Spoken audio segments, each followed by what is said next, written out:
High court ने बिहार में जातीय गणना पर अंतरिम रोक लगा दी है और अब इस मामले में 3 जुलाई को अगली सुनवाई होगी।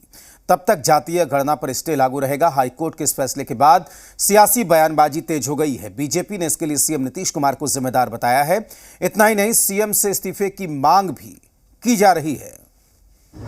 हाईकोर्ट से नीतीश सरकार को बड़ा झटका, जातीय गणना पर लगाई अंतरिम रोक।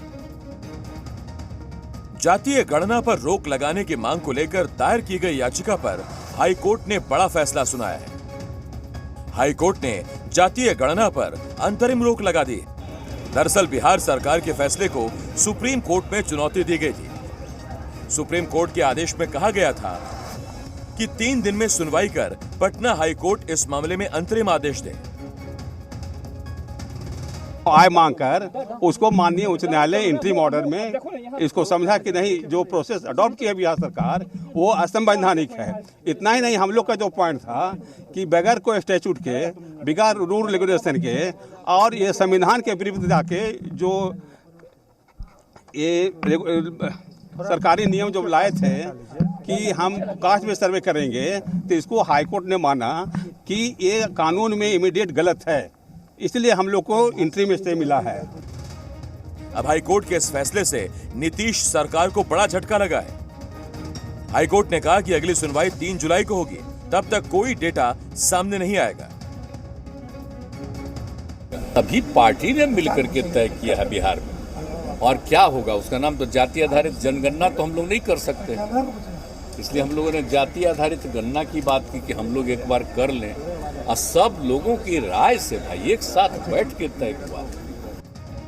जातीय गणना पर रोक सरकार के लिए बड़ा झटका है, लिहाजा डिप्टी सीएम तेजस्वी यादव ने जजमेंट पर मंथन की बात कही है। उन्होंने बीजेपी पर निशाना भी साधा और कहा कि आज नहीं तो कल यह सर्वे होकर रहेगा। जो जजमेंट आया है उसको अध्ययन किया जाएगा, पढ़ा जाएगा, क्या कदम होगा वो देखा जाएगा। लेकिन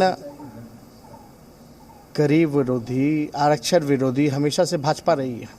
आज खुशी मना रही होगी, खुशियां मना रहे होंगे, लेकिन हम लोग अपने पक्ष को जो है एक बार जजमेंट आ जाए, देख लिया जाए, उसके बाद रणनीति दे करके क्या फैसला होगा अपने पक्ष को हम लोग रखेंगे। लेकिन देखिए, आज नहीं कल तो ये कराना ही है, चाहे कहीं की भी सरकार हो। बिना इसके न राज आगे बढ़ सकता है, न तरक्की हो सकती है, न गरीबी, न पिछड़ापन को दूर किया जा सकता है। हाईकोर्ट से जातीय गणना पर रोक के लिए बीजेपी प्रदेश अध्यक्ष सम्राट चौधरी ने सीएम नीतीश कुमार को जिम्मेदार बताया है और उनसे इस्तीफे की मांग कर डाली। उन्होंने कहा कि सीएम नीतीश कुमार ने जानबूझकर ही नौटंकी करवाई है। वो नहीं चाहते कि बिहार में जातीय आधारित गणना हो।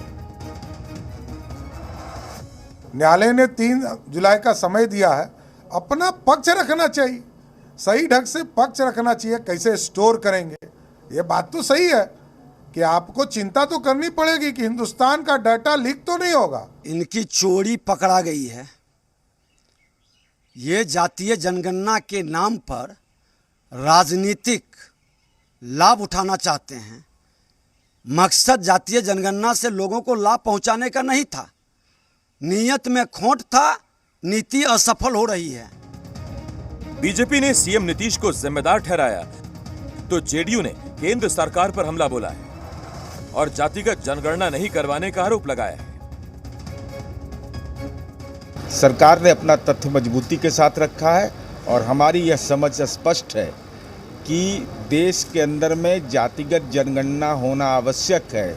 बगैर जातिगत जनगणना के केवल नारे के आधार पर कल्याणकारी योजनाओं की घोषणा से सरजमी पर मानव विकास सूचकांक नहीं होगा। इधर आरएलजेडी अध्यक्ष उपेंद्र कुशवाहा ने जातीय गणना पर रोक को दुर्भाग्यपूर्ण बताया है। देखिए, हाई कोर्ट का जो फैसला आया है और कोर्ट का फैसला है, इस पर बहुत टिप्पणी क्या की जा सकती है, लेकिन फैसला दुर्भाग्यपूर्ण है। पूर्व मंत्री श्याम रजक ने भी केंद्र सरकार पर हमला किया है। जो काम भारत के सरकार का काम था वो काम नहीं की तो हम लोगों ने जातीय आधारित गणना कराने का काम कर रहे हैं, ताकि आने वाले दिनों में योजनाओं का विकास हो और समाज के हर पंक्ति के लोग समतामूलक समाज। CPI-ML विधायक महबूब आलम ने कहा, हम लोग जातीय गणना के पक्ष में हैं। जातीय गणना की शुरुआत 2011 में भी हुई थी, लेकिन उसको पब्लिश नहीं किया गया। जातीय गणना से ये लोग खौफ खाने लगे हैं। उसको जब देख लेंगे हम व्यापक रूप से, तब हम कुछ कह सकेंगे, लेकिन हम जातीय गणना के पक्ष में हैं। ये जनगणना नहीं है, it is not a census, it is caste based counting.